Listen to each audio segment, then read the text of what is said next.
Social മീഡിയയിൽ എല്ലായ്പ്പോഴും ആഘോഷമാണ് സിനിമാ താരങ്ങളുടെ എൻട്രികൾ. കഴിഞ്ഞ ദിവസം കൊച്ചിയിലെത്തിയ സൂപ്പർ സ്റ്റാർ മോഹൻലാലിനൊപ്പം മറ്റൊരാൾ കൂടി ശ്രദ്ധിക്കപ്പെട്ടിരുന്നു.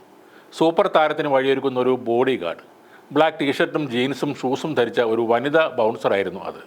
അവരുടെ പേരാണ് അനു കുഞ്ഞുമോൻ.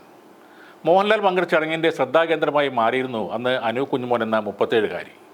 സ്ത്രീകളെ അധികമായി കാണാത്ത ഈ മേഖലയിൽ ആത്മവിശ്വാസം കൈമുതലാക്കി തൻ്റേതായ ഇടം കണ്ടെത്തുകയാണ് അനു കുഞ്ഞുമോൻ എന്ന ലേഡി ബൗൺസർ.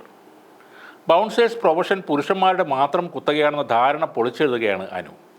വലിയ ജനക്കൂട്ടമെത്തുന്ന പരിപാടികൾ, സെലിബ്രിറ്റി സുരക്ഷ, സ്വകാര്യ സുരക്ഷ, DJ പാർട്ടികൾ എന്നിങ്ങനെയുള്ള പരിപാടികളിലും ബാറുകളിലെയും പബ്ബുകളിലെയും ശല്യക്കാരെ ഒഴിവാക്കൽ തുടങ്ങിയ വെല്ലുവിളി നിറഞ്ഞ സാഹചര്യങ്ങൾ നേരിടേണ്ടി വരുന്നവരാണ് ബൗൺസർമാർ. അതുകൊണ്ട് തന്നെയാണ് ഈ മേഖലയിൽ പൊതുവെ സ്ത്രീകളുടെ സാന്നിധ്യം കുറയുന്നതും. കൊച്ചിയിൽ സൂപ്പർ സ്റ്റാർ മോഹൻലാലിൻ്റെ മുന്നിലേക്ക് ആത്മവിശ്വാസത്തോടെ അനു നടക്കുന്നു. തിങ്ങി നിറഞ്ഞ ജനക്കൂട്ടത്തെ നല്ല രീതിയിൽ തന്നെ കൈകാര്യം ചെയ്യുന്നു. അങ്ങനെ ലാലേട്ടന് സുഗമമായി വഴിയൊരുക്കുന്നു. താരങ്ങളെ ശാരീരികമായി ഉപദ്രവിക്കാൻ സാധ്യതയുള്ള സാഹചര്യങ്ങളിൽ സുരക്ഷിതമായ അകലത്തിൽ നിർത്തി അവരെ കാത്ത് രക്ഷിക്കുന്നവരാണ് ബൗൺസർമാർ. സാധാരണ നല്ല ഫിസിക്കൽ ഫിറ്റ്നസ് ഉള്ള പുരുഷന്മാരാണ് ഈ ജോലി തിരഞ്ഞെടുക്കാറുള്ളത്. പുരുഷന്മാർ കൊടികുത്തി വാഴുന്ന ഈ ബൗൺസർമാരുടെ ലോകത്ത് സ്ത്രീകളും അവരുടേതായ ഇടം കണ്ടെത്തി കഴിഞ്ഞു. എന്തുകൊണ്ട് അനു ബൗൺസർ ജോലി തിരഞ്ഞെടുത്ത് എന്നവരോട് ചോദിച്ചാൽ, തനിക്ക് ആളുകളെ നിയന്ത്രിക്കാനും അവരുടെ ആദരം പിടിച്ചു പറ്റാനും ഇഷ്ടമാണെന്നാണ് അനു പറയുന്നത്. ജീവിതത്തിൽ കായികവും മാനസികവുമായി എപ്പോഴും കരുത്തോടെ ഇരിക്കണമെന്നത് അനുവിന് നിർബന്ധവുമാണ്. ജീവിതത്തിൽ എല്ലാത്തരം വെല്ലുവിളികളെയും നേരിട്ട വ്യക്തിയാണ് ഞാൻ. അമ്മയെയും സഹോദരിയെയും നോക്കാനും അന്തസ്സോടെ ജീവിക്കാനും എനിക്ക് കഠിനാധ്വാനം ചെയ്യേണ്ടി വന്നു. ഇച്ഛാശക്തിയുടെയും മനക്കരുത്തിൻ്റെയും ബലത്തിലാണ് ഞാൻ എല്ലാ വെല്ലുവിളികളെയും അതിജീവിച്ചത്. ഇതാണ് അനു കുഞ്ഞുമോൻ വാർത്താ ഏജൻസിയായ PTIയോട് പറഞ്ഞത്.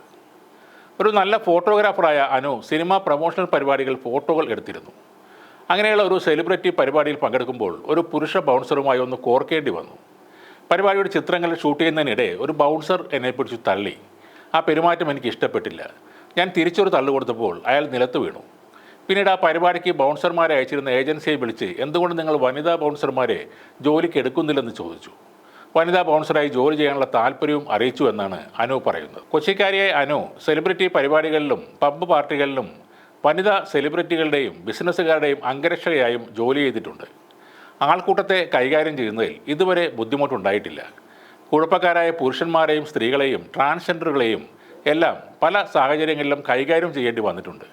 എന്നിരുന്നാലും ഒരു സ്ത്രീ എന്ന നിലയിൽ തനിക്ക് മോശം അനുഭവങ്ങൾ ഉണ്ടായിട്ടില്ല എന്നും അനു പറയുന്നു. പുരുഷ ബൗൺസർമാരെ പോലെ തന്നെ വനിതാ ബൗൺസർമാർക്കും ഇപ്പോൾ ഏകദേശം തുല്യമായ വേതനം കിട്ടുന്നുണ്ടെന്ന് മറ്റൊരു വനിതാ ബൗൺസറും പറഞ്ഞു. എന്നാൽ പല വനിതാ ബൗൺസർമാർക്കും പ്രൊഫഷണൽ പരിശീലനത്തിൻ്റെ കുറവുണ്ടെന്ന് അവർ സമ്മതിക്കുന്നു. ജിമ്മിൽ പോയി ശരീരം ഫിറ്റാക്കി വെക്കുന്നതല്ലാതെ ബൗൺസർ എന്ന നിലയിൽ ആവശ്യമായ പ്രൊഫഷണൽ പരിശീലനം കിട്ടാത്തത് ഈ രംഗത്തെ ഒരു പോരായ്മയാണ് എന്നും അവർ പറയുന്നു.